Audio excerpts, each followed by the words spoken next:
Hello बच्चों, आप सभी का हमारा प्यारा सा YouTube channel toppers classes SSS में फिर से एक बार पुनः स्वागत है। मैं श्याम सुंदर सर, आप सभी का इकोनॉमिक्स का टीचर। अभी हम लोग जैक बोर्ड एग्जाम 2026 के लिए क्लास 12 इंटरमीडिएट एग्जाम के लिए most very very important previous year का 30 एमसीक्यू यानी ऑब्जेक्टिव क्वेश्चन को देखेंगे। ये हमारा ऑब्जेक्टिव यानी एमसीक्यू का 5वां वीडियो है, 5वां सेट है। इससे पहले हमने अपने चैनल पर टॉपर क्लासेस एसएसएस पर 4 एमसीक्यू का सेट करा दिया है प्रीवियस ईयर का। जो नहीं देखे हैं देख लीजिएगा, इस वीडियो के डिस्क्रिप्शन में हम लिंक दे देंगे। ठीक है, अभी हम लोग मोस्ट इंपोर्टेंट 2026 एग्जाम के लिए झारखंड अधिविद्य परिषद यानी जैक एनुअल इंटरमीडिएट एग्जामिनेशन 2025 का इकोनॉमिक्स का क्लास 12 का क्वेश्चन पेपर को सॉल्व करेंगे। ये जो क्वेश्चन पेपर है इकोनॉमिक्स आर्ट्स में आया हुआ है। देखिए, इकोनॉमिक्स में ना आर्ट्स, साइंस, कॉमर्स तीनों का सिलेबस सेम है, तीनों को पढ़ना सेम है, खाली एग्जाम अलग अलग दिन होता है। पहले 4 फरवरी को होगा साइंस और कॉमर्स का और बाद में होगा आर्ट्स का, समझे। लेकिन पढ़ना तीनों में सेम है, तीनों का सिलेबस सेम है, तो इसलिए आपको सब क्वेश्चन देखकर जाना चाहिए ताकि अधिक से अधिक प्रैक्टिस हो। ठीक है, आर्ट्स वाला को साइंस कॉमर्स का, साइंस कॉमर्स वाला को आर्ट्स का, सभी क्वेश्चन जहां से मिल रहा है प्रैक्टिस करते जाइए। अधिक से अधिक एमसीक्यू प्रैक्टिस कीजिएगा तब बनेगा, क्योंकि एमसीक्यू कहां से देगा ये किसी को नहीं पता है। तो जितना अधिक पढ़िएगा उतना अधिक प्रैक्टिस होगा, उतना अधिक आप डेवलप कर सकते हैं, अपने ज्ञान को ऑब्जेक्टिव बना सकते हैं, समझे। तो वीडियो के अंतिम तक बने रहिए, हम लोग देखेंगे ऑब्जेक्टिव कैसे बनाएंगे। ठीक है, चलिए देखिए, आपको पार्ट ए यानी भाग ए में मल्टीपल चॉइस टाइप क्वेश्चन देगा। ठीक है, बहुविकल्पीय प्रश्न देगा यानी 30 ऑब्जेक्टिव एमसीक्यू क्वेश्चन देगा। ठीक है, देखिए क्वेश्चन नंबर 1 से लेकर 30 तक आपका मल्टीपल चॉइस टाइप क्वेश्चन यानी ऑब्जेक्टिव क्वेश्चन रहेगा। ठीक, देखिए पहला क्वेश्चन, देखिए आपका पहला क्वेश्चन है 1 नंबर। देखिए क्या है, विच type of economy is Indian economy. Indian economy किस टाइप का इकोनॉमी है। तो हम लोग पढ़े हैं 3 टाइप का इकोनॉमी होता है। पहला कैपिटलिस्ट, उसी को बोलते हैं मार्केट इकोनॉमी। दूसरा है सोशलिस्ट, उसी को बोलते हैं सेंट्रली प्लानिड इकोनॉमी। और तीसरा है मिक्स्ड यानी मिला हुआ, यानी पहला पूंजीवादी अर्थव्यवस्था, दूसरा समाजवादी अर्थव्यवस्था, तीसरा मिश्रित अर्थव्यवस्था। पूंजीवादी अर्थव्यवस्था को चलाता है निजी पूंजीपति, समाजवादी को चलाएगा सरकार, मिश्रित को चलाएगा निजी पूंजीपति और सरकार मिलकर। तो बोला है इंडियन इकोनॉमी किस टाइप का इकोनॉमी है। तो इंडिया में क्या है, देखिएगा इंडिया में ना 50% एरिया को सरकार चला रही है, जैसे डिफेंस हो गया, ठीक है, आपका हेल्थ हो गया, आपका एजुकेशन हो गया, रोड हो गया, रेलवे हो गया, ठीक है, परमाणु विभाग हो गया, एटम, तो न्यूक्लियर हो गया, ये सब चला रहा है सरकार। और 50% क्या है, चला रहा है प्राइवेट कंपनी, निजी पूंजीपति, जैसे आपका टेलीकॉम कंपनी हो गया, एयर इंडिया हो गया, मार्केट हो गया। मार्केट में जितना गुड सर्विसेज का कंपनी है सब कौन है, सबका मालिक है प्राइवेट ओनरशिप यानी निजी पूंजीपति है। ठीक है, तो बोलिए इंडिया में आधा क्षेत्र को चला रहा है निजी पूंजीपति, आधा चला रहा है सरकार।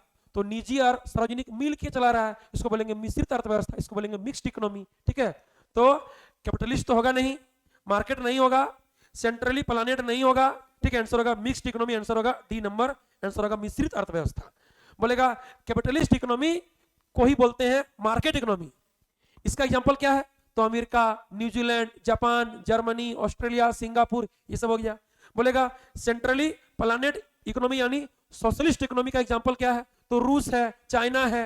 लेकिन बोलेगा मिक्स्ड का क्या है, तो इंडिया, पाकिस्तान, श्रीलंका, ठीक है, अफगानिस्तान, इटली, ठीक है, नेपाल, बांग्लादेश, इस सब में क्या है, मिश्रित अर्थव्यवस्था, मिक्स्ड इकोनॉमी है। चलिए हिंदी पढ़िए। देखिए हिंदी में है कि भारतीय अर्थव्यवस्था किस प्रकार की अर्थव्यवस्था है। तो भारत में क्या है, भारत में मिश्रित अर्थव्यवस्था, यानी आधा क्षेत्र को निजी पूंजीपति और आधा क्षेत्र को सरकार, दोनों मिल करके देश को चला रहा है, देश को डेवलप कर रहा है। ठीक है, याद रखिएगा। ठीक है, पूंजीवादी का ही नाम क्या है, बाजार अर्थव्यवस्था, पूंजीवादी अर्थव्यवस्था को बोलेंगे, समझे। इसका एग्जांपल क्या बोले, अमेरिका, जापान, जर्मनी, ठीक है, न्यूजीलैंड, सिंगापुर, ऑस्ट्रेलिया, ये सब हो गया। केंद्रीकृत योजनाबद्ध अर्थव्यवस्था, इसी का नाम क्या है, समाजवादी अर्थव्यवस्था, समाजवादी अर्थव्यवस्था। इसको हम लोग इंग्लिश में कहेंगे सोशलिस्ट इकोनॉमी। इसको कौन चलाता है, चलाता है गवर्नमेंट यानी सरकार चलाती है। ठीक है, याद रखिएगा। चलिए आगे पढ़िए, सवाल नंबर 2 पढ़िए। दो देखिए क्या है कि which of the following is an example of resources. Resources का एग्जांपल कौन है, ठीक है, निम्नलिखित में से संसाधन का एक उदाहरण कौन है। संसाधन का एग्जांपल बोल रहा है, उदाहरण, ठीक है, रिसोर्सेस का एग्जांपल बोल रहा है। बोलिए टूल्स यानी औजार, तो उत्पादन प्रक्रिया में औजार काम आता है, ठीक है। मशीन यानी मशीन हो गया, यंत्र उपकरण ये भी काम आता है। स्किल मतलब कौशल, अरे भाई आप कुछ जानते हैं कुछ सीखे हैं तब ना उत्पादन कर पाइएगा, तब ना वस्तु बना पाइएगा। तो स्किल का अर्थ क्या होता है, इसका मतलब आप क्या सीखे हैं, आप क्या बनाना जानते हैं, आपका एक्सपीरियंस क्या है, ठीक है, उसी को बोलेंगे कौशल, माने ज्ञान क्या है, ठीक है। तो कौशल भी चाहिए, माने स्किल ज्ञान भी चाहिए, तो इनमें सभी होगा, आंसर होगा इनमें सभी, आंसर होगा ऑल ऑफ दीज, ठीक है। टूल्स चाहिए, औजार चाहिए, मशीन भी चाहिए, स्किल कौशल ज्ञान चाहिए, एक्सपीरियंस आप क्या आप जानते हैं, आप क्या बना सकते हैं, आप क्या उत्पादन कीजिएगा, तो सब जरूरी है ना, आंसर होगा इनमें सभी, आंसर होगा डी नंबर, ठीक है। आगे पढ़िए, आगे देखिए सवाल नंबर 3 पढ़िए। In which type of economy are economic activities organised by the government और सेंट्रल अथॉरिटी, बोलता है कौन सा इकोनॉमी को गवर्नमेंट या सेंट्रल अथॉरिटी ऑर्गेनाइज करता है, तो भी जस्ट पढ़े, गवर्नमेंट या सेंट्रल अथॉरिटी ऑर्गेनाइज करे किसको, सोशलिस्ट इकोनॉमी को, यानी सेंट्रली प्लानेड इकोनॉमी को, आंसर क्या होगा बोलिए, सेंट्रली प्लानेड इकोनॉमी, केंद्रीकृत योजनाबद्ध अर्थव्यवस्था, ठीक है। बोलेगा कौन सा इकोनॉमी को प्राइवेट ओनरशिप चलाता है, तो आंसर होगा कैपिटलिस्ट इकोनॉमी, उसी का नाम क्या है, मार्केट इकोनॉमी, ठीक है। बोलेगा कौन सा इकोनॉमी को प्राइवेट और पब्लिक दोनों मिलकर चलाएगा, निजी सार्वजनिक दोनों, तो आंसर हो जाएगा मिश्रित, समझे, सब बोल दिए।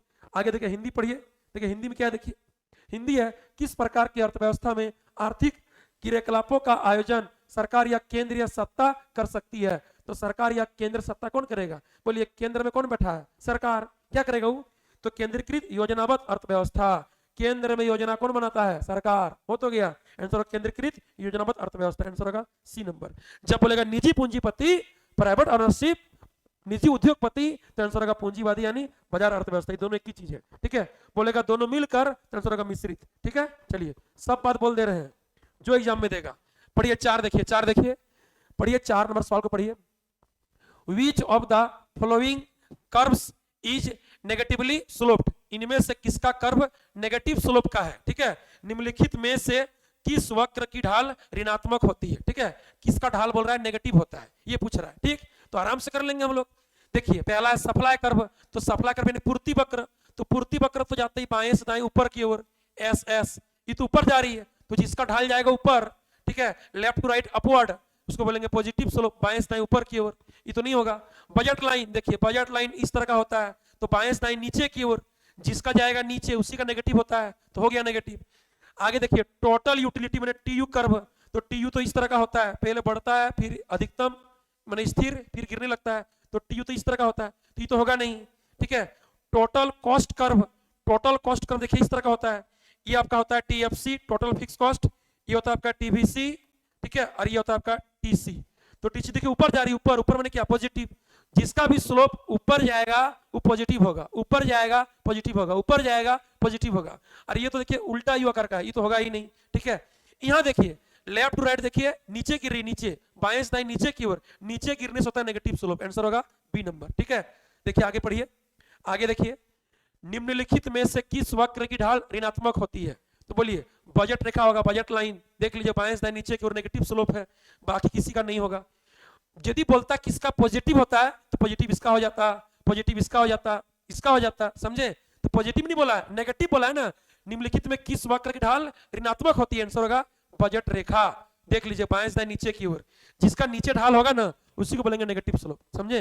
देखिए आगे सवाल नंबर 5 को पढ़िए, 5 क्या है देखिए, when the consumers expenditure due to change in price of a goods remains unchanged, यानी remains constant, ठीक है, टोटल एक्सपेंडिचर क्या है, रिमेन्स कांस्टेंट है, मतलब बदला नहीं है, स्थिर है, then what will be the demand for that goods, ठीक है, गुड्स होगा। बोलिए यदि किसी वस्तु का कीमत में परिवर्तन होने से कंज्यूमर का एक्सपेंडिचर माने टोटल एक्सपेंडिचर रिमेन्स अनचेंज्ड है, माने कांस्टेंट है, माने स्थिर है, तो उस वस्तु का डिमांड कैसा होगा, मांग क्या होगा। तो हम पढ़ाए हैं कि जब किसी वस्तु का कीमत यानी प्राइस में कम बेसी होने से, चेंज होने से कंज्यूमर्स का टोटल एक्सपेंडिचर या बोलेगा एक्सपेंडिचर रिमेन्स अनचेंज रहे, माने कांस्टेंट रहे, माने स्थिर रहे, तो उस वस्तु का डिमांड कैसा होगा, डिमांड हो जाएगा यूनिटरी इलास्टिक, मतलब होगा इकाई लोचदार, क्या बोलेंगे यूनिटरी इलास्टिक, इकाई लोचदार होगा, इलास्टिक नहीं होगा, जीरो इलास्टिक नहीं होगा, इन इलास्टिक नहीं होगा, आंसर क्या होगा, यूनिटरी इलास्टिक, याद रखिएगा। देखिए हिंदी पढ़िए, देखिए हिंदी में क्या है, जब किसी वस्तु की कीमत में परिवर्तन से उपभोक्ता का व्यय माने कुल व्यय, व्यय बोले चाहे कुल व्यय बोले, स्थिर रहता है तो उस वस्तु की मांग क्या होगी। देखिए जब कीमत में कमी वृद्धि होने से माने परिवर्तन होने से उपभोक्ता का कुल व्यय यदि स्थिर रहता है तो उस वस्तु की मांग क्या होगी, मांग होगी इकाई लोचदार, आंसर होगा ईडी बराबर 1, elasticity of demand equal to 1, उसको बोलेंगे इकाई लोचदार।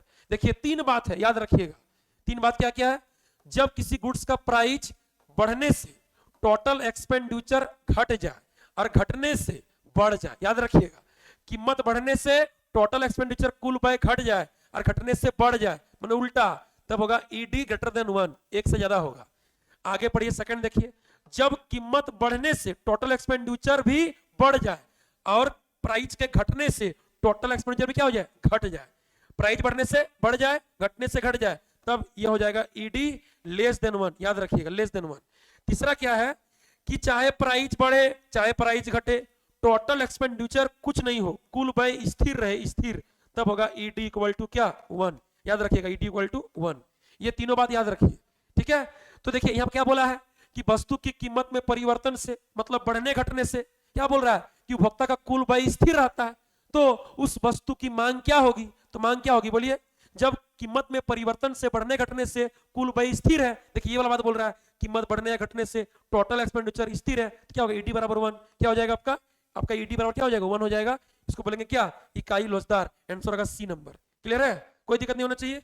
आगे बढ़िए, देखिए आगे देखिए, आगे पढ़िए सवाल नंबर 6 देखिए 6, if the equation of budget line for two goods x and y each 2x plus 3y equal to 20 then what will be the slope of the budget line।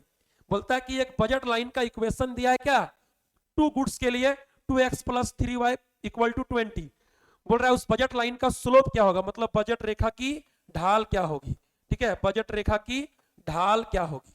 तो बोलिए हम लोग इस तरह का सवाल बनाए हैं बहुत क्लास में।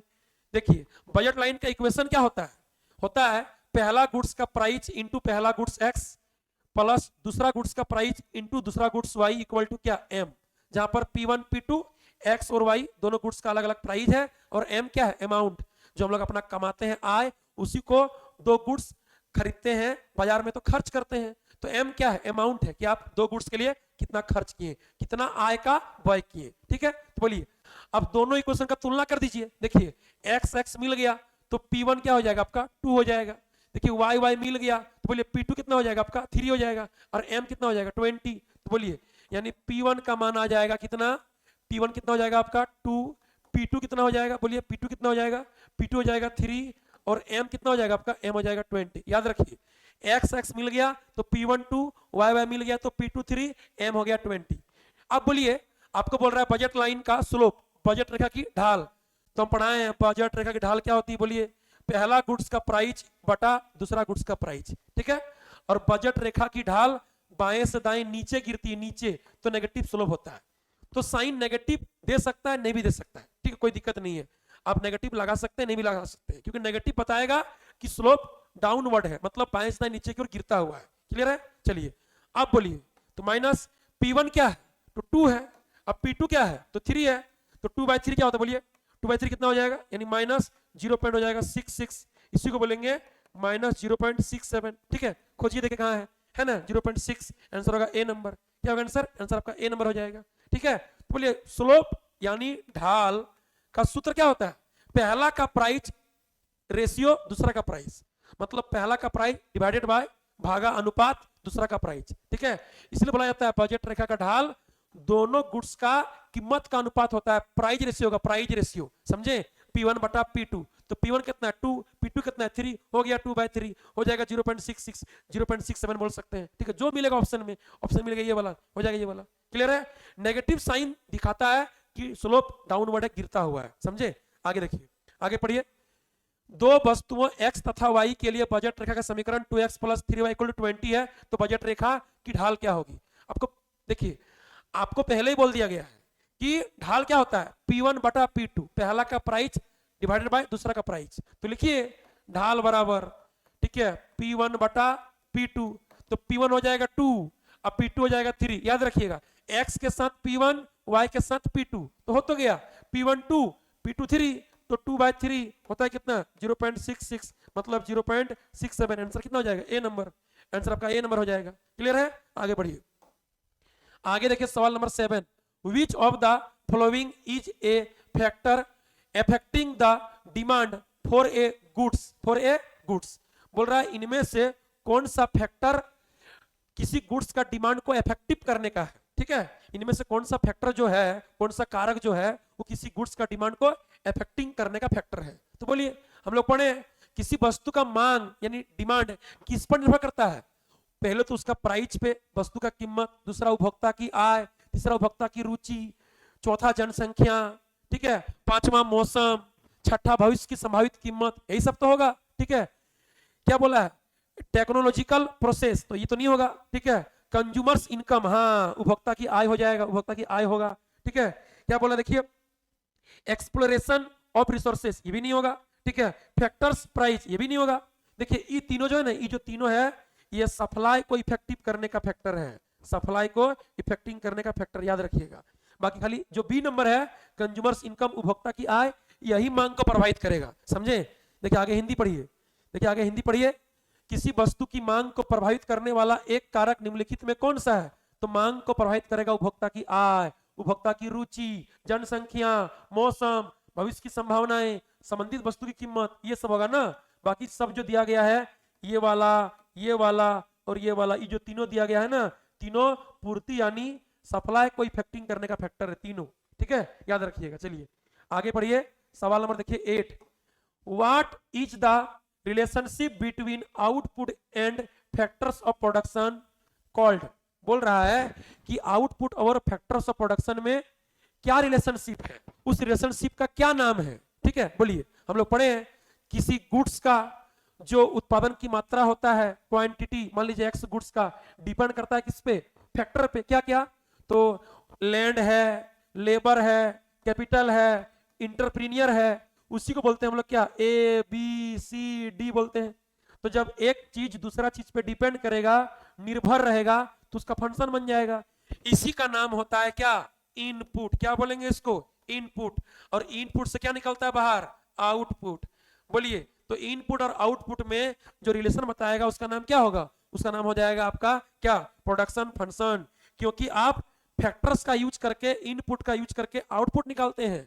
मतलब साधन का प्रयोग करके नया उत्पादन करते हैं ना तो जब नया उत्पादन कीजिएगा तो उसका नाम क्या होगा उत्पादन फलन उसको बोलेंगे प्रोडक्शन फंक्शन क्या बोलेंगे प्रोडक्शन फंक्शन कैसे लिखेंगे इसको तो एक्स गुड्स का प्रोडक्शन का क्वांटिटी डिपेंड किया इस पे तो डिपेंड करने से फंक्शन बन जाएगा ए बी सी डी का ठीक है लैंड लेबर कैपिटल इंटरप्रीनियर का समझे चलिए हो गया प्रोडक्शन फंक्शन याद रखिएगा इनपुट और आउटपुट के बीच में जो होता है फंक्शन उसको बोलेंगे प्रोडक्शन फंक्शन बाकी तो कुछ होगा ही नहीं यहाँ पर यूटिलिटी का बात किया ही नहीं है कॉस्ट का बात किया ही नहीं है रेवेन्यू का बात किया ही नहीं तो होगा ही नहीं देखिए आगे हिंदी पढ़िए उत्पाद यानी उत्पादन और उत्पत्ति के साधनों के बीच के संबंध को क्या कहा जाता है देखिए जब उत्पाद और उत्पत्ति के साधन है तो उत्पाद और उत्पत्ति के साधन में उत्पादन न होगा आंसर उत्पादन फलन आंसर होगा सी नंबर ठीक है उत्पाद और उत्पत्ति के साधनों के बीच थोड़ा उपयोगिता होगा थोड़ा लागत होगा थोड़ा आगम होगा ही नहीं आंसर होगा उत्पादन फलन या पकड़िए उत्पाद और उत्पत्ति के साधनों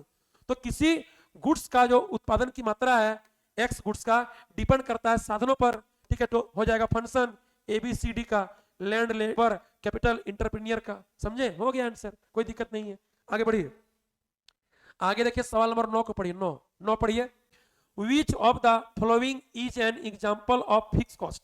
इनमें से फिक्स कॉस्ट का एग्जांपल कौन है तो बोलिए फिक्स कॉस्ट बोलेंगे किसको ठीक है फिक्स कॉस्ट किसको बोलेंगे जो प्रोडक्शन प्रोसेस में फिक्स रहेगा मतलब वैसा कॉस्ट जो मालिक को हमेशा बराबर देना पड़ता है उसमें उतार चढ़ाव कम बेसी नहीं होता है ठीक है चाहे आप उत्पादन कीजिए कम कीजिए अधिक कीजिए नहीं कीजिए आपको उतने लगेगा उसी का नाम फिक्स कॉस्ट है तो बोलिए कॉस्ट ऑफ रॉ मटेरियल ये तो कम बेसी होगा भाई अब जिस तरह प्रोडक्शन कीजिएगा ये कॉस्ट उस तरह का होगा तो ये तो वेरिएबल है ये तो फिक्स नहीं है आगे देखिए रूम रेंट हाँ कोचिंग का रूम रेंट ठीक है फैक्ट्री का रूम रेंट ये क्या लगेगा आपको फिक्स लगेगा फिक्स ये आपका फिक्स कॉस्ट है आगे देखिए पर यूनिट इलेक्ट्रिसिटी बिल ठीक है। तो बोलिए बिजली बिल जो है, इलेक्ट्रिसिटी बिल जो है, ये भी तो कम बेसी होगा। अब जिस तरह इसका यूज कीजिएगा उस तरह बिजली बिल आएगा ना। ये भी क्या है, वेरिएबल है। आगे देखिए क्या है, आगे देखिए क्या है, कमीशन। तो कमीशन भी कम बेसी होता है, कभी कमीशन ज्यादा कभी कमीशन कम, ये भी होगा वेरिएबल। खाली फिक्स कौन होगा, रूम रेंट। ठीक है।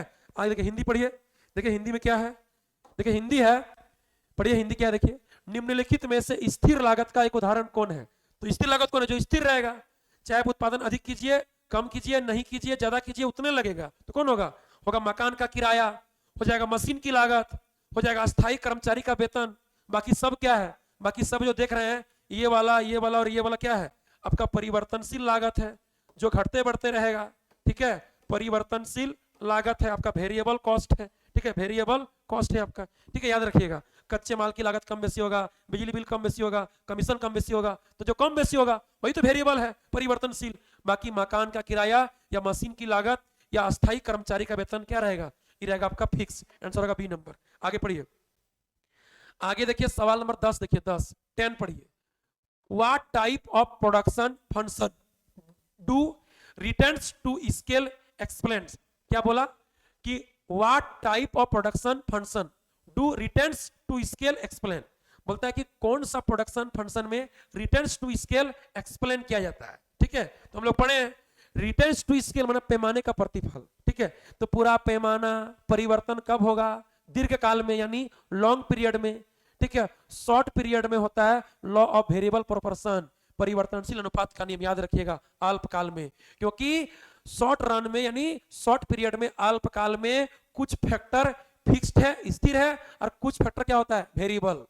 समझे, कुछ तो फिक्स रह गया कम समय में, यानी आपका जमीन फिक्स रह गया, मशीन फिक्स रह गया, बिल्डिंग फिक्स रह गया, खाली लेबर चेंज हुआ और रॉ मटेरियल चेंज हुआ या कुछ थोड़ा सा कैपिटल चेंज हुआ, बाकी सब क्या रह गया, आपका फिक्स रह गया। तो शॉर्ट रन अल्पकाल में कुछ स्थिर और कुछ होता है परिवर्तनशील, यानी रिटर्न्स टू स्केल नहीं होगा, पूरा पैमाना में परिवर्तन नहीं होगा, उसको बोलेंगे परिवर्तनशील अनुपात का नियम, law of variable proportion. Long run में क्या होगा, लॉन्ग पीरियड में आपका जितना फैक्टर है, चाहे जमीन बिल्डिंग मशीन हो, चाहे आपका कैपिटल हो, लैंड लेबर हो, रॉ मटेरियल हो, सब होगा चेंज, सब का सब चेंज। तो जब होगा all change, all factor are changes, तो उसको बोलेंगे रिटर्न्स टू स्केल, माने पूरा पैमाना में हो गया परिवर्तन। तो कब होगा ये होगा लॉन्ग रन में। आंसर क्या होगा, आंसर होगा long run production function, answer होगा बी नंबर। जब बोलेगा लॉ ऑफ वेरिएबल प्रोपोर्शन, माने कुछ चेंज हुआ कुछ चेंज नहीं हुआ, ठीक है, सबका यूज का रेशियो एक जैसा नहीं होगा, क्योंकि उसमें कुछ चेंज हुआ है कुछ चेंज नहीं हुआ है, तो उसको बोल देंगे हम लोग लॉ ऑफ वेरिएबल प्रोपोर्शन, उसको बोलेंगे शॉर्ट रन प्रोडक्शन फंक्शन। समझे। देखिए आगे हिंदी पढ़िए, देखिए हिंदी में वही है, पैमाने के प्रतिफल, यहां पकड़िएगा, पूरा पैमाना में परिवर्तन कब होगा, यानी सब साधन में चेंज कब होगा, होगा दीर्घकाल में, यानी दीर्घकालीन उत्पादन फलन। आंसर हो जाएगा, आंसर होगा बी नंबर। समझे, पैमाने के प्रतिफल किस प्रकार के उत्पादन फलन की व्याख्या करता है, तो आंसर होगा दीर्घकाल में। बोलेगा किस काल में कुछ साधन स्थिर और कुछ साधन परिवर्तनशील होते हैं, तो होगा अल्पकाल में। ठीक है, किस काल में यानी कौन सा समय में सभी साधन होगा परिवर्तनशील, ऑल फैक्टर आर चेंजेड, तो आंसर होगा दीर्घकाल में। सब जान के रखिए। ठीक है, इसमें होगा परिवर्तनशील अनुपात का नियम, क्योंकि कुछ चेंज हुआ है और कुछ चेंज नहीं हुआ है, तो उसको बोलते हैं हम लोग परिवर्तनशील अनुपात। मतलब कोई चेंज है कोई चेंज नहीं है, यानी कुछ फिक्स्ड है कुछ वेरिएबल है, इसको बोलेंगे लॉ ऑफ वेरिएबल प्रोपोर्शन। ठीक है, चलिए आगे बढ़िए, आगे देखिए, आगे देखिए सवाल नंबर देखिए 11 पढ़िए।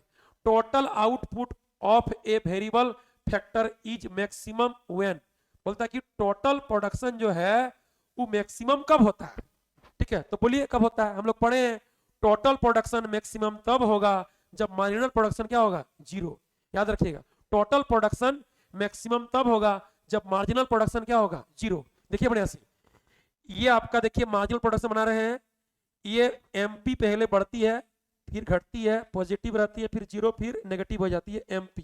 इसको बोलेंगे सीमांत उत्पादन। ठीक है, एमपी पहले बढ़ा फिर घटा तो पॉजिटिव, फिर जीरो हो गया, फिर क्या हो गया, नेगेटिव।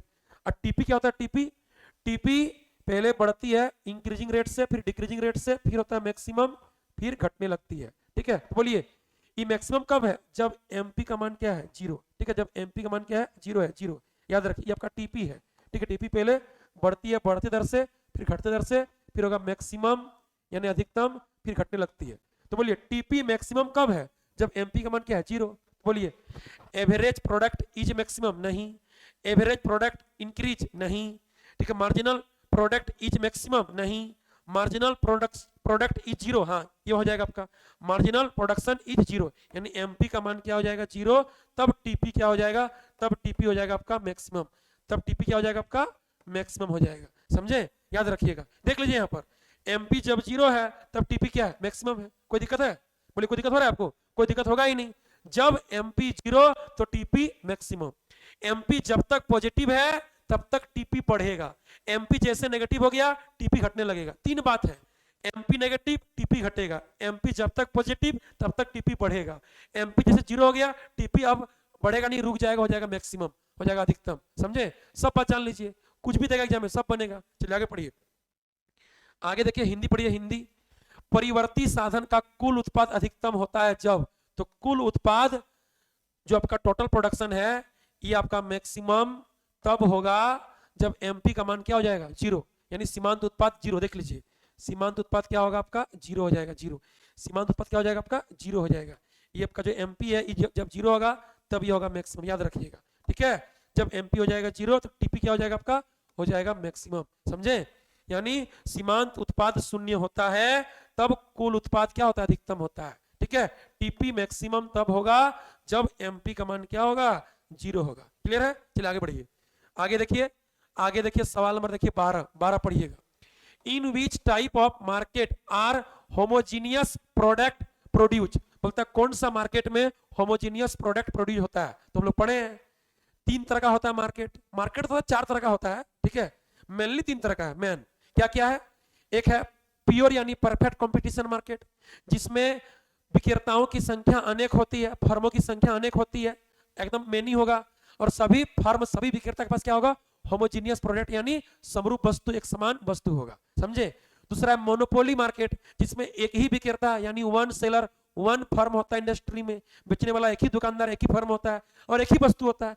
तीसरा होता है मोनोपोलिस्टिक कंपटीशन, जिसमें विक्रेता ज्यादा तो होगा लेकिन सभी विक्रेता के पास होमोजीनियस प्रोडक्ट नहीं होगा, होगा डिफरेंशिएट गुड्स, होगा क्लोज सब्स्टिट्यूट, यानी सभी विक्रेता के पास वस्तु ऐसा रहेगा जो काम एक करेगा लेकिन कंपनी, क्वालिटी, रंग, रूप, आकार, साइज, क्वांटिटी, क्वालिटी अलग रहेगा, समझे। जैसे कि सबके पास पतंजलि है, सभी विक्रेता के पास पतंजलि है तो बोलेंगे परफेक्ट कंपटीशन, लेकिन सबके पास अलग अलग कंपनी का कोलगेट है, मुंह धोने वाला पेस्ट, किसी के पास पतंजलि, किसी के पास मैक्स फ्रेश, किसी के पास क्लोजअप, किसी के पास बबूल, किसी के पास पेप्सोडेंट, किसी के पास डबर लाल, तो सबसे मुंह धोएंगे, सबसे दांत साफ होगा, पेस्ट है, लेकिन सब अलग अलग कंपनी का, अलग अलग क्वालिटी, अलग अलग रंग, रूप, आकार, साइज, क्वांटिटी, क्वालिटी अलग है, किसी का प्राइस भी अलग है, तो उसको बोलेंगे हम लोग डिफरेंशिएट प्रोडक्ट यानी क्लोज सब्स्टिट्यूट, समझे। वो होता है मोनोपोलिस्टिक कंपटीशन में।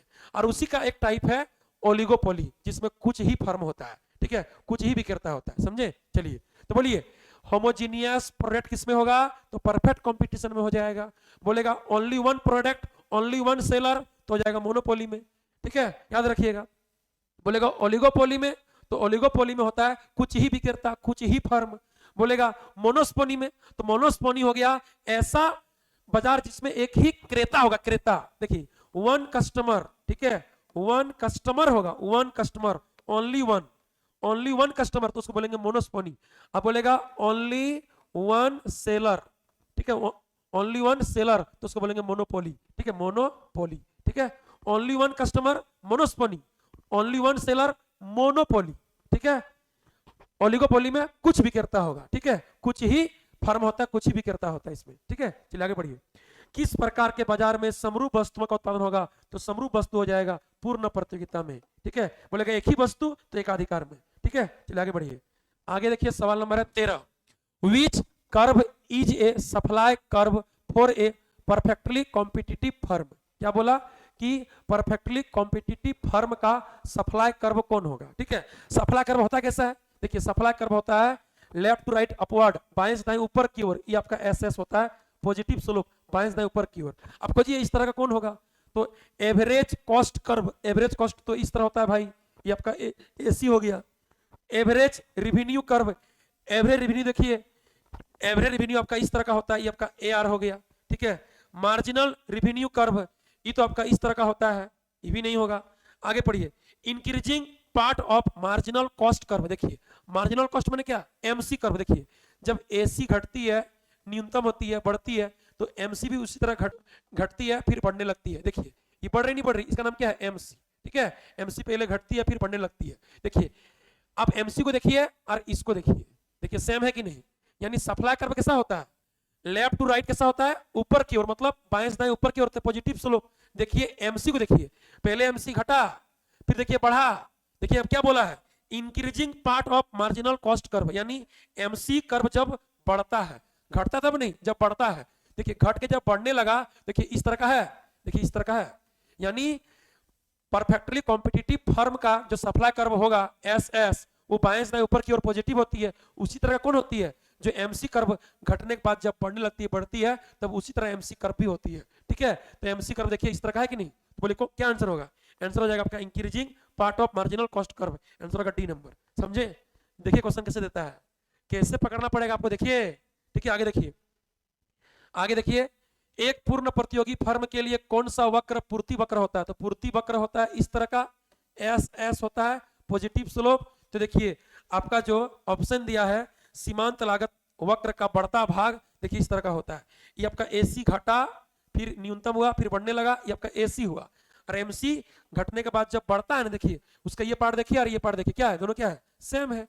तो जब एमसी घटती नहीं, घटने के बाद जब बढ़ने लगती है, घटने वाला पार्ट नहीं होगा, घटने के बाद जब बढ़ती है तब वो पार्ट और ये पार्ट क्या दोनों सेम होता है। आंसर होगा सीमांत लागत का बढ़ता भाग, आंसर होगा डी नंबर। समझे। आगे पढ़िए, आगे देखिए सवाल नंबर देखिए 14 पढ़िए 14।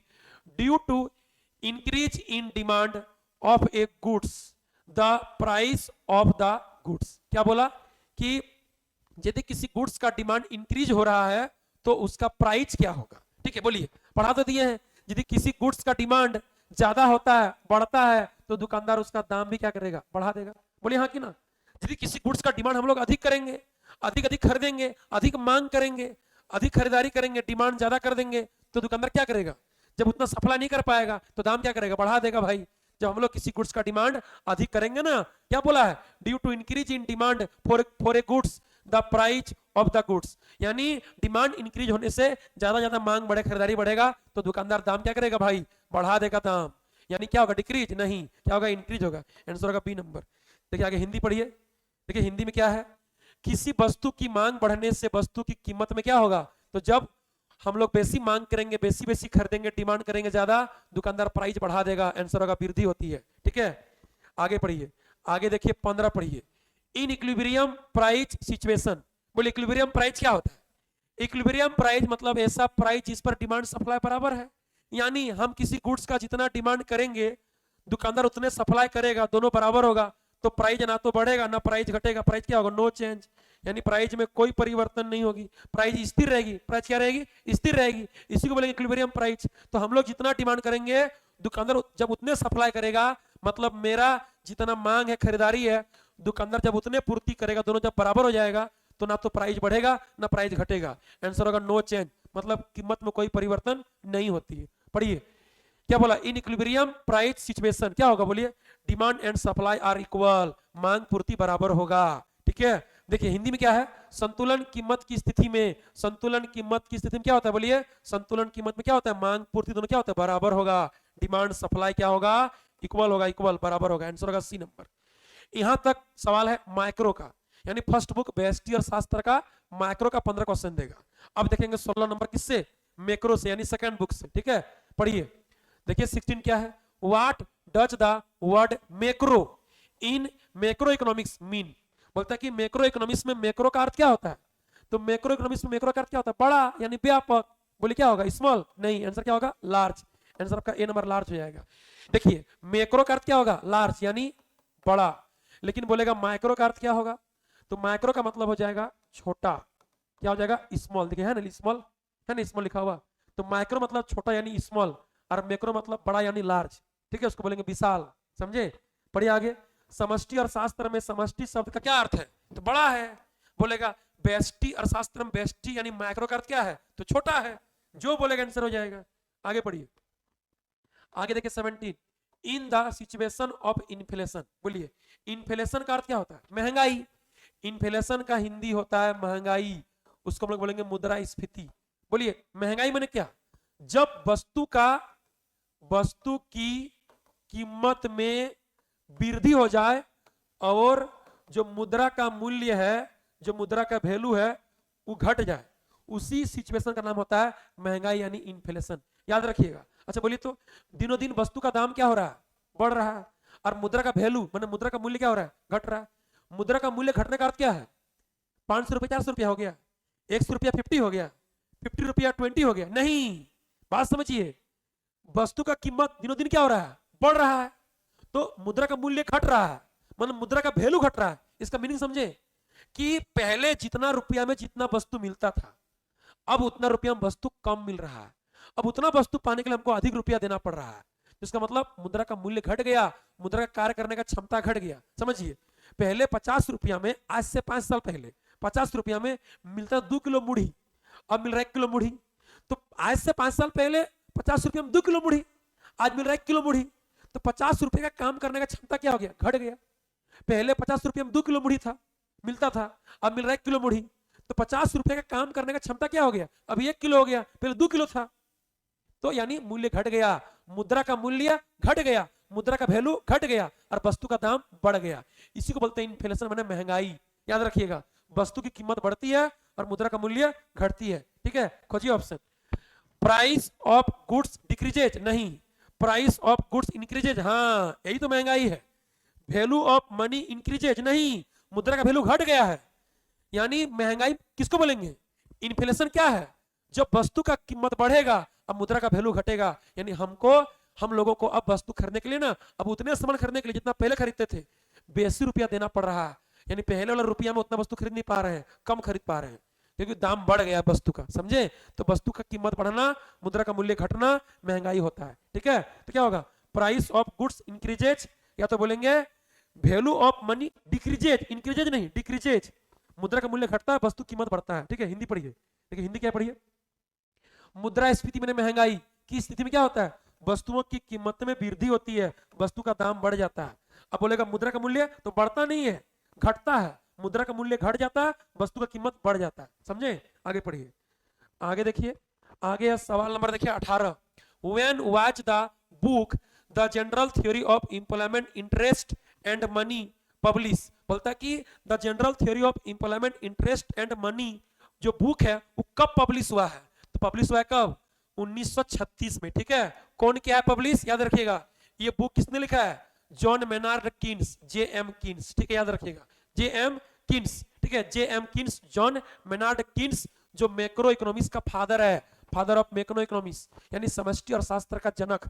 ठीक है, समष्टि और शास्त्र का पिता, फादर ऑफ मैक्रो इकोनॉमिक्स कौन है? JM Keynes. वही बुक लिखा है the general theory of employment interest and money. कब? 1936 में, यानी मंदी के बाद। मंदी कब आया था?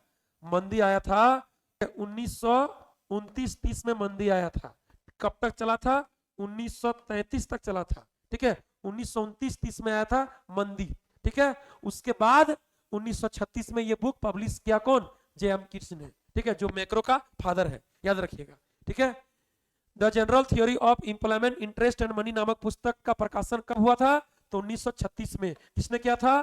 तो JM कीन्स ने किया है, जॉन मेनार्ड कीन्स ने। याद रखिएगा, जॉन मेनार्ड कीन्स ने। आगे पढ़िए, आगे देखिए क्या है। बोलिए 19 देखिए 19। What is wage? बोलिए वेज क्या है? वेज क्या है भाई? लेबर को जो हम देते हैं बदले में, वही तो वेजेस है या वेज है। मजदूरी क्या है? मजदूरी मतलब होता है कि लेबर को जो हम घर में लगाते हैं काम में, चाहे फैक्ट्री में लगाते हैं काम में, तो बदले में जो देते हैं वही वेजेस है, यानी वही वेज है, मतलब मजदूरी। ठीक है, तो बोलिए price of a labour, price of per unit of a labour, या प्राइस ऑफ कैपिटल, या प्राइस ऑफ लैंडलॉर्ड। बोलिए तो प्राइस ऑफ कैपिटल क्या होता है? बोलिए कैपिटल का प्राइस होता है इंटरेस्ट। कैपिटल के बदले क्या देते हैं? इंटरेस्ट, मतलब ब्याज देते हैं। जिससे पूंजी उधार लेंगे बैंक या महाजन से, क्या देंगे उसको? ब्याज देंगे, इंटरेस्ट देंगे। प्राइस ऑफ लैंडलॉर्ड माने जो जमीन का मालिक है, तो क्या लेगा हमसे? जमीन का दाम लेगा, लगान लेगा, लगान लेगा, या रेंट बोलेंगे उसको, रेंट। क्या बोलेंगे उसको? रेंट बोलेंगे, रेंट। वो हमसे रेंट लेगा, या जमीन का दाम लेगा, रेंट बोलेंगे। ठीक है, तो क्या होगा? Price of a labour. हाँ, जो एक मजदूर का कीमत है वही वेजेस होता है, वेजेस। मजदूर को देते हैं बदले में क्या? वेजेस, मतलब मजदूरी। क्या देंगे? मजदूरी देंगे, उसको बोलेंगे प्राइस ऑफ ए लेबर यानी वेजेस। आंसर होगा ए नंबर, ये वाला नहीं होगा। ठीक है, आगे पढ़िए। मजदूरी क्या है? एक श्रमिक की कीमत है कि जो श्रमिक लेबर काम कर रहा है, मजदूर, उसका अपना काम का जो लागत है उसी को बोलेंगे श्रमिक की कीमत यानी मजदूरी। ठीक है, आंसर होगा ए नंबर। ठीक है, आगे चलिए, आगे देखिए, आगे पढ़िए 20 देखिए। फाइनल गुड्स आर, बोलिए फाइनल गुड्स किसको बोलेंगे? फाइनल गुड्स मतलब होता है जिससे दूसरा कोई नया गुड्स नहीं बनता है, जो प्रोडक्शन प्रोसेस में भाग नहीं लेगा, याद रखिएगा। वैसा गुड्स जो एकदम फाइनल है, जिससे कोई दूसरा नया गुड्स नहीं बनेगा, यही फाइनल गुड्स है। ठीक है, वो प्रोडक्शन प्रोसेस में भाग नहीं लेता है, उसका यूज फर्म नहीं करता है, उसका यूज करेगा कंज्यूमर, अपना अंतिम क्या बोलता है वांट्स को, आवश्यकता को पूरा करने के लिए। ठीक है, उपभोक्ता प्रयोग करेगा। तो बोलिए ड्यूरेबल कंज्यूमर गुड्स, हाँ ठीक है, टिकाऊ उपभोक्ता वस्तु होगा। ठीक है, टिकाऊ उपभोक्ता वस्तु होगा। नॉन ड्यूरेबल कंज्यूमर गुड्स, हाँ देखिए जो फाइनल गुड्स है वो टिकेगा भी और नहीं भी टिक सकता है, जैसे कुर्सी, कुर्सी, पेन, मोबाइल, बोर्ड, ये क्या है? ये आपका है ड्यूरेबल कंज्यूमर गुड्स, टिकाऊ उपभोक्ता वस्तु। लेकिन बोलेगा समोसा क्या है, बोलेगा सब्जी क्या है, बोलेगा फल क्या है, बोलेगा कोलगेट क्या है, साबुन क्या है, ये क्या है? नॉन ड्यूरेबल कंज्यूमर गुड्स, मतलब क्या उपभोक्ता वस्तु है लेकिन टिकाऊ नहीं है, गैर टिकाऊ है, तो ये भी तो अंतिम है। अंतिम ये भी है, अंतिम ये भी है। इससे भी कोई वस्तु नहीं बनेगा, वस्तु इससे भी कोई कोई नहीं बनेगा, दोनों अंतिम वस्तु है। आगे बोलिए कैपिटल गुड्स, हाँ जैसे मशीन हो गया, औजार हो गया, उपकरण हो गया, इन्वर्टर हो गया, ठीक है, यंत्र हो गया, उपकरण, ये भी क्या है? आपका फाइनल गुड्स है। फाइनल गुड्स ये भी है क्योंकि इससे भी कोई नया आइटम बनने वाला नहीं है। ठीक है, इससे तो ना बनेगा। तो बोले क्या आंसर होगा? आंसर होगा ऑल ऑफ दीज, आंसर होगा इनमें सभी। समझे? आंसर क्या होगा? इनमें सभी होगा। चलिए आगे बढ़िए। अंतिम वस्तु में होती है, अंतिम वस्तु कौन होगा? बोलिए टिकाऊ भोक्ता वस्तु होगा, हाँ जैसे बोर्ड, पेन, गाड़ी, मोबाइल। गैर टिकाऊ भोक्ता वस्तु समोसा, सब्जी, फल, ये सब होगा। तो अंतिम वस्तु मैंने क्या? जिससे कोई नया वस्तु नहीं बनेगा, जिसका प्रयोग फैक्ट्री में फर्म नया वस्तु बनाने के लिए नहीं कर सकता है। ठीक है, पूंजीगत वस्तु भी होगा, मशीन हो गया, औजार, उपकरण, सिलाई मशीन, फ्रिज, ये सब हो जाएगा। इनमें सभी होगा। सब क्या है? अंतिम है, सब अंतिम वस्तु है। समझे? किसी भी वस्तु से कोई नया प्रोडक्ट नहीं बनेगा। ठीक है, चलिए आगे देखिए, आगे पढ़िए 21 देखिए। विच of the following activities is an activity of tertiary sector, बोलता कि टर्शियरी सेक्टर का एक्टिविटी कौन है? तो बोलिए टर्शियरी में क्या? जो सर्विस देगा। देखिए टू प्रोड्यूस व्हीट, गेहूं का उत्पादन करना, ये तो आपका प्राइमरी हो गया। ठीक है, to prepare flour from wheat, गेहूं से आटा बनाना, ये आपका सेकेंडरी हो गया। द्वितीय क्षेत्र मशीन द्वारा होता है, उद्योग फैक्ट्री में होगा। To sell flour in market, हाँ ये आपका टर्शियरी हो जाएगा। ये आपका होगा सर्विस सेक्टर, ये आपका टर्शियरी होगा। नॉन ऑफ दिस तो नहीं होगा। आंसर क्या होगा? आंसर होगा C number, to sell flour in market, market में गेहूं को बेचना, ये आपका होगा टर्शियरी। गेहूं उत्पादन करना प्राइमरी, गेहूं से आटा बनाना सेकेंडरी, ये होगा इंडस्ट्री में, ये होगा उद्योग में, ये होगा फैक्ट्री में। जो किसान खेती करता है वो तो प्राइमरी होगा, जो फैक्ट्री में वस्तु बनाता है नया गुड्स, वो सेकेंडरी होगा। और आप बनाएंगे नहीं, आप मार्केट में लेन देन खरीद बिक्री होगा गुड सर्विसेज का, उसको बोलेंगे टर्शियरी। समझे? आगे पढ़िए।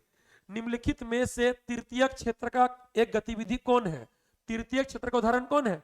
तृतीय माने क्या? सेवा क्षेत्र। ठीक है, तो बोलिए कौन होगा? गेहूं उपजाना, ये तो आपका प्राथमिक हो जाएगा, ये आपका होगा प्राथमिक।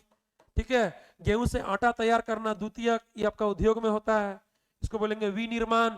जहां पर एक चीज से नया चीज होता है निर्माण, उसको बोलेंगे विनिर्माण क्षेत्र।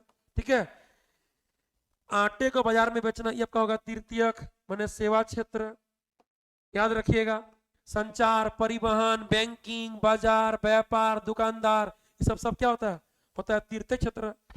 ठीक है, आंसर देखिए, आंसर होगा सी नंबर। आगे पढ़िए, आगे देखिए 22, which is not included in, क्या बोलता है? इन्वेंटोरी। क्या बोला है? Which is not included in inventory, माल सूची में कौन शामिल नहीं है? तो माल सूची का अर्थ क्या होता है? कच्चा माल, जो फाइनल गुड्स नहीं है उसी को बोलेंगे इन्वेंटोरी।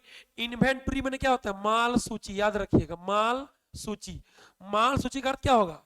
कच्चे माल होगा, जो फाइनल गुड्स नहीं है जो अर्धनिर्मित है, जो क्या है अर्धनिर्मित, ठीक है अर्धनिर्मित है, जो अविकृत जिसको हम बेच नहीं सकते, अभी वस्तु बनाएंगे तो ना बेचेंगे, याद रखिएगा। क्या बोला इन्वेंटरी मैंने क्या माल सूची मैंने कच्चा माल, जो अर्धनिर्मित है, अर्धनिर्मित मैंने आधा बना है अभी फाइनल नहीं है, जो अविकृत जिसको हम बेच नहीं सकते हैं, फाइनल बनाएंगे तो ना बिकेगा, अभी आधा निर्मित है तो उसको थोड़ा बेच सकते हैं, तो उसको बोलेंगे अविकृत, ठीक क्या बोलेंगे उसको, उसको बोलेंगे अविकृत, उसको बोलेंगे अर्धनिर्मित कच्चा माल। देखिए क्या बोला है फिनिश्ड गुड्स सोल्ड, ठीक है।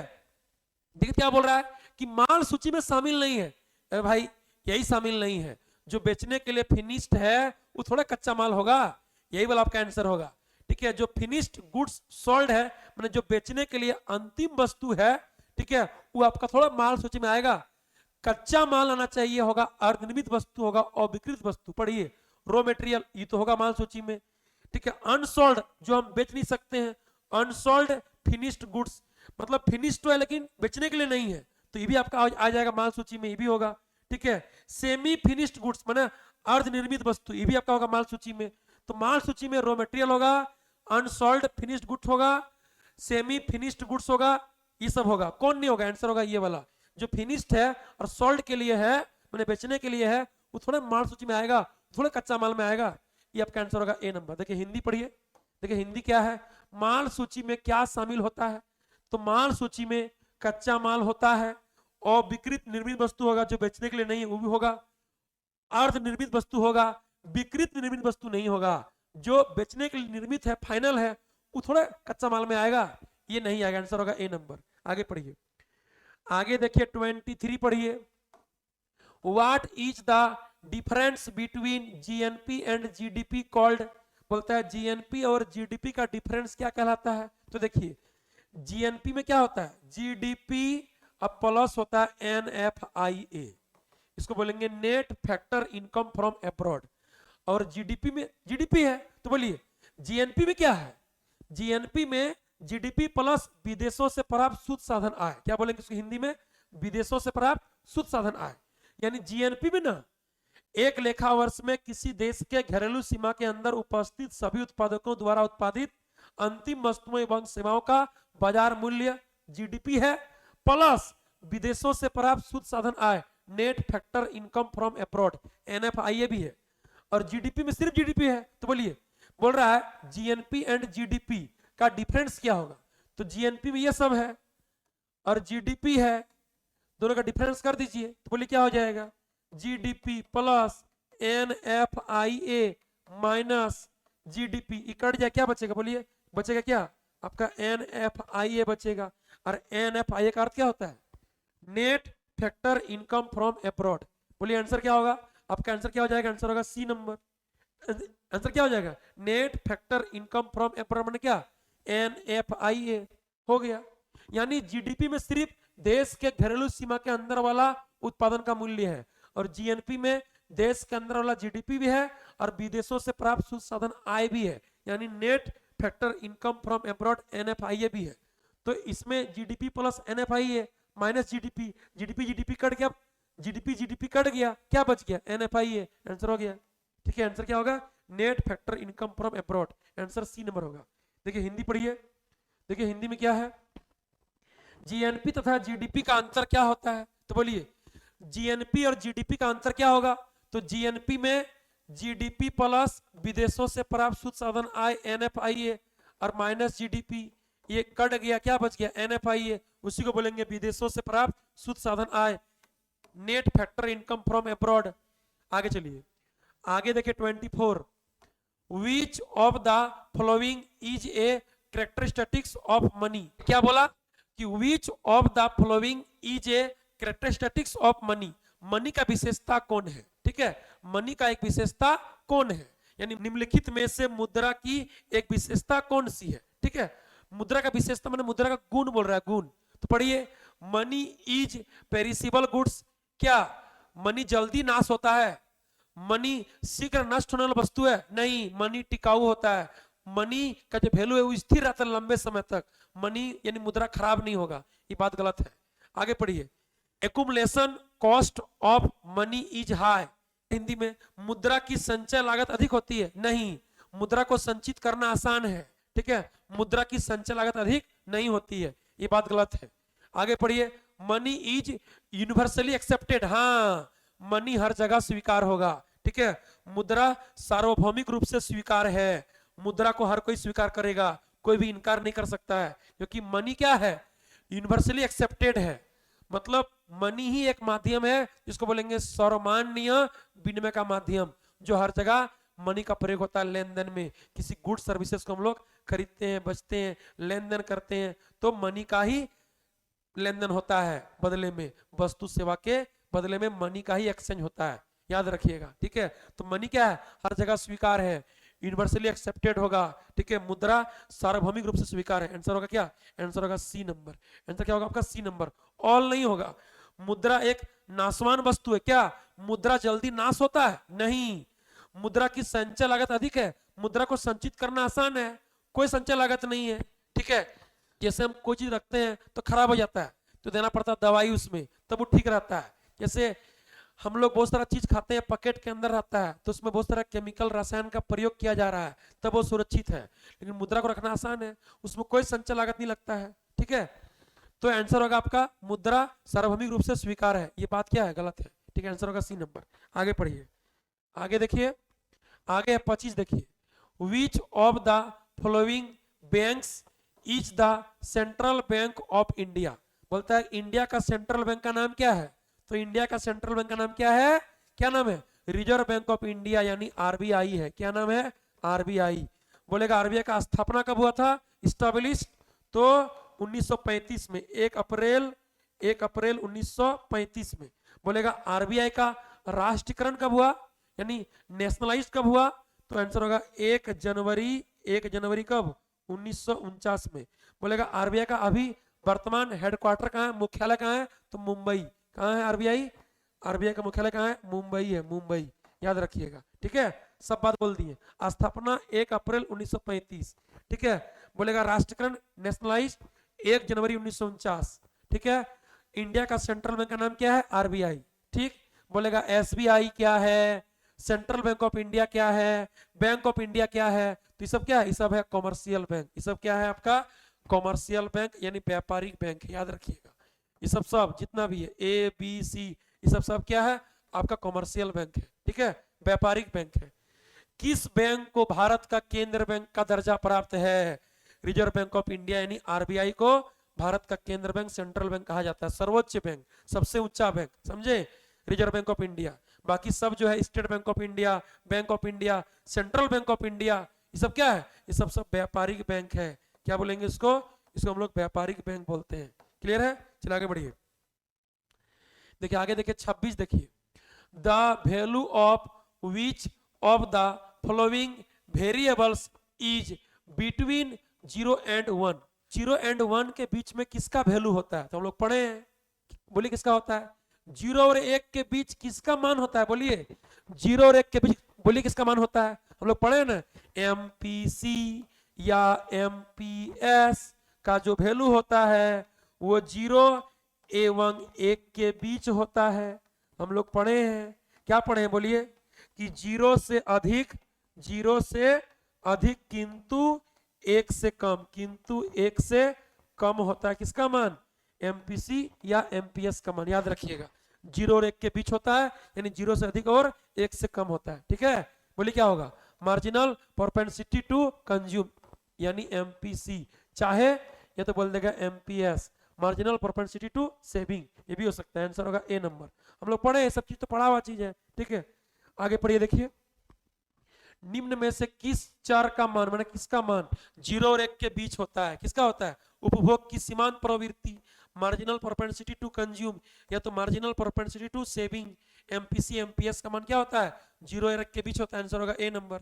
आगे पढ़िए, आगे देखिए 27 देखिए, what will be the value of multiplier if marginal propensity to consume MPC of an economy is 0.6। बोलता है कि एमपीसी का मान यदि 0.6 है तो मल्टीप्लायर के का मान क्या होगा। हम लोग पढ़े इन्वेस्टमेंट मल्टीप्लायर, निवेश गुणक, क्या पढ़े बोलिए, के बराबर 1/2 1 माइनस एमपीसी, बोले क्या हो जाएगा 1/1 माइनस 0.6 दिया है, ठीक है, बोले क्या हो जाएगा 1/1 में गया 0.6, कितना बचेगा 0.4, इसको उड़ा दीजिए कितना हो जाएगा कितना गुना 10 हो जाएगा, तो बोले कितना हो गया 10/4, यानी काटिए 5/2 कितना हो जाएगा बोलिए 2.5, क्या होगा बोलिए 2.5, आंसर होगा सी नंबर, ठीक है, निकाल लीजिएगा।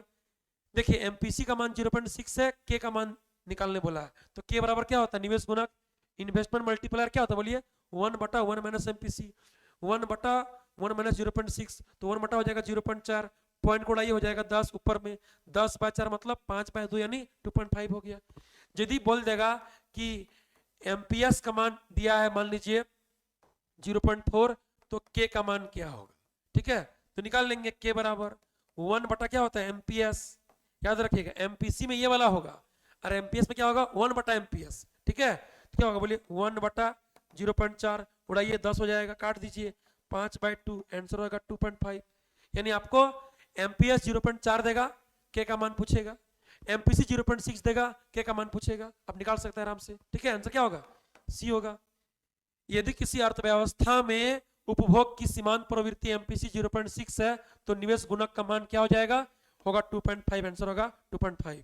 आगे बढ़िए, आगे देखिए 28, the period of financial year in India is, बोलिए इंडिया में फाइनेंशियल ईयर का पीरियड क्या होता है, भारत में लेखा वर्ष यानी वित्तीय वर्ष क्या है, भारत में सभी सरकारी काम का लेखा जोखा होता है, चाहे बजट हो, चाहे स्कूल का हिसाब हो, चाहे कॉलेज का हिसाब हो, चाहे बैंक का हिसाब हो, कब से कब होता है 1 अप्रैल को शुरू 31 मार्च तक चलता है, एक साल होता है, वार्षिक होता है, वार्षिक याद रखिएगा 1 अप्रैल से 31 मार्च तक, अलग अलग देश में अलग अलग होता है, इंडिया में क्या है सभी सरकारी काम का लेखा जोखा होता है 1 अप्रैल से 31 मार्च के बीच, याद रखिएगा, ठीक है, क्या होगा 1 अप्रैल से 31 मार्च के बीच, आंसर होगा 1 अप्रैल टू 31 मार्च, आंसर होगा आपका सी नंबर, ठीक है, आगे पढ़िए।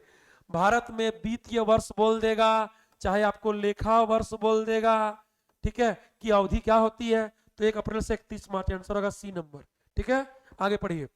आगे देखिए 29, देखिए 29, विच of the following is an example of capital expenditure, बोलता है कैपिटल एक्सपेंडिचर का एग्जाम्पल कौन है, कैपिटल एक्सपेंडिचर उसको बोलते हैं जिससे सरकार का दायित्व कम हो जाता है और उसका कैपिटल में वृद्धि हो जाता है, याद रखिएगा, वैसा एक्सपेंडिचर जो सरकार 1 साल के अंदर करता है जिससे सरकार का लायबिलिटी मतलब दायित्व में कमी आती है और परिसंपत्ति में वृद्धि होती है, माने कैपिटल बढ़ेगा और हेडेक कम होगा, माने दायित्व कम होगा, समझे, बोलिए expenditure on salary of government employ, बोलिए जो गवर्नमेंट में काम कर रहा है उसको तो प्रत्येक महीना दे रहा है सैलरी, बोलिए ऐसा नहीं है कि दे दिए 1 महीना सैलरी अब देना नहीं पड़ेगा, तो प्रत्येक महीना सरकारी कर्मचारी को सरकार वेतन देता है, सरकार खर्च कर रहा है, कोई दायित्व घट नहीं रहा है, संपत्ति बन भी नहीं रहा है, समझे, कैपिटल एक्सपेंडिचर वैसा एक्सपेंडिचर जिससे संपत्ति बनेगा और दायित्व में कमी आएगी, समझे, तो जो सरकारी कर्मचारी है police, doctor, master, engineer, professor, उसको प्रत्येक महीना दे रहा है वेतन सैलरी, न दायित्व कम हो रहा है न संपत्ति बन रहा है, तो ये तो नहीं होगा, ये तो नहीं होगा। डिफेंस एक्सपेंडिचर, बोलिए डिफेंस में खर्चा कर रहा है, पुलिस, सेना, कानून व्यवस्था में कर रहा है, लेकिन न कोई दायित्व में कमी आ रही है न संपत्ति बन रही है, ठीक है, ये भी नहीं होगा। आगे देखिए एक्सपेंडिचर ऑन लैंड एक्विजिशन, माने भूमि में खर्च करेगा या पुल बनाएगा या सड़क बनाएगा, ठीक है, पुल बनाएगा, सड़क बनाएगा, कॉलेज बनाएगा, स्कूल बनाएगा, जमीन खरीदेगा, ठीक है, तब ये आपका क्या होगा, ये आपका हो जाएगा क्या कैपिटल एक्सपेंडिचर, क्योंकि इससे कोई संपत्ति आ गया और दायित्व में कमी आ गया, क्योंकि लोग बार बार बोल रहा था रोड बनाइए, पुल बनाइए, स्कूल बनाइए, कॉलेज बनाइए, हॉस्पिटल बनाइए, सरकार दिया बना करके, तो सरकार का दायित्व यानी लायबिलिटी घट गया और संपत्ति बढ़ गया, समझे, यानी एक्सपेंडिचर ऑन लैंड एक्विजिशन होगा, ठीक है, जो जमीन में या सड़क में, नहर में, बांध में, स्कूल में, कॉलेज में, रेलवे स्टेशन में जो खर्च होता है ना उसको बोलेंगे हम लोग कैपिटल एक्सपेंडिचर। देखिए हिंदी पढ़िए, निम्नलिखित में पूंजीगत व्यय कौन है, पूंजीगत व्यय का उदाहरण बोल रहा है, पूंजीगत व्यय कौन होगा, प्रतिरक्षा व्यय, ये नहीं होगा, ये सरकार कर रहा है न दायित्व घट रहा है न संपत्ति बढ़ रहा है, ये नहीं होगा। सरकारी कर्मचारी का वेतन पर खर्च, ये भी नहीं होगा। न दायित्व घट रहा है न संपत्ति बढ़ रहा है। आंसर होगा भूमि अधिग्रहण पर व्यय। ठीक है, भूमि अधिग्रहण कब होता है? जब कोई बनता है कॉलेज या स्कूल या हॉस्पिटल या रोड या पुल, समझे, तब भूमि अधिग्रहण होता है। सरकार जमीन खरीदती है तो सरकार का ये पूंजी बन गया और दायित्व में कमी आ गई। आंसर होगा सी नंबर। आगे देखिए अंतिम क्वेश्चन पढ़िए 30। अंतिम देखिए, in the situation of money devolution, यानी मुद्रा अवमूल्यन बोल रहा है। ठीक है, मुद्रा अवमूल्यन, उसी को बोलेंगे मनी डिवोल्यूशन। ठीक है, मुद्रा अवमूल्यन में क्या होता है बोलिए, यानी हिंदी में क्या बोलेंगे इसको? इसको बोलेंगे मुद्रा अवमूल्यन। मुद्रा अवमूल्यन, ठीक है, अवमूल्यन याद रखिएगा। मुद्रा अवमूल्यन का मतलब होता है कि किसी देश का घरेलू मुद्रा की कीमत में कमी हो जाना। घरेलू मुद्रा की कीमत में कमी हो जाना, ठीक है, जिससे क्या होता है? जिससे विदेशी मुद्रा महंगी हो जाती है। ठीक है, विदेशी मुद्रा महंगी हो जाती है, जिससे क्या होता है? यानी विदेश का जो विनिमय दर है वो बढ़ जाता है। ठीक है, विदेशी विनिमय दर में क्या होती है? वृद्धि, यानी वृद्धि हो जाती है, याद रखिएगा, यानी वृद्धि हो जाती है। नया समझिए, जब किसी देश का मुद्रा का वैल्यू कम हो जाएगा जिससे विदेशी मुद्रा महंगी हो जाएगी, इसका मतलब विदेश से जो हम लेन देन करेंगे वह विदेशी विनिमय दर क्या हो गया? रेट क्या हो गया? बढ़ गया। जैसे पहले अमेरिका का $1 में था क्या? इंडिया का था 88 रुपीस, लेकिन अब क्या है?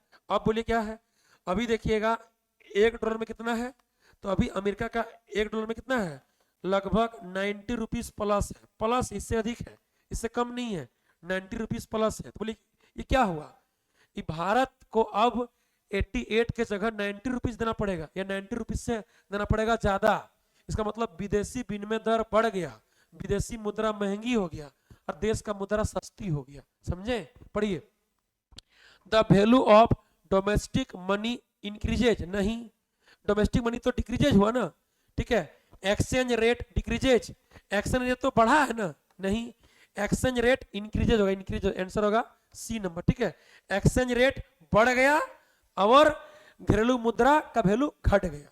तो घरेलू मुद्रा की कीमत में कमी होना जिससे विदेशी मुद्रा महंगी हो जाता है, यानी विदेशी विनिमय दर क्या होता है? बढ़ जाता है। हो गया आंसर, यानी एक्सचेंज रेट बढ़ गया। ठीक है, विदेशी विनिमय दर क्या हो गया? बढ़ गया, विदेशी मुद्रा महंगी, घरेलू मुद्रा की कीमत में कमी, घरेलू मुद्रा सस्ता हो गया। पढ़िए, मुद्रा अवमूल्यन की स्थिति में क्या होता है बोलिए? तो घरेलू मुद्रा का मूल्य बढ़ता है? नहीं, घरेलू मुद्रा का मूल्य घट जाता है। विनिमय दर में कम हो जाती है? नहीं, विनिमय दर कम नहीं होती, विनिमय दर बढ़ जाती है, यानी विनिमय दर बढ़ जाती है। ठीक है, विनिमय दर में वृद्धि, हाँ ये सही है, विनिमय दर बढ़ेगा, विदेशी मुद्रा महंगी होगा, घरेलू मुद्रा सस्ती होगा, घरेलू मुद्रा का मूल्य घटेगा। ठीक है, आंसर होगा आपका सी नंबर। चलिए, कोई दिक्कत नहीं। तो आप लोग को वीडियो कैसा लगा जरूर बोलिए कमेंट सेक्शन में। फिर मिलेंगे अगले वीडियो में, तब तक के लिए बाय बाय, थैंक यू।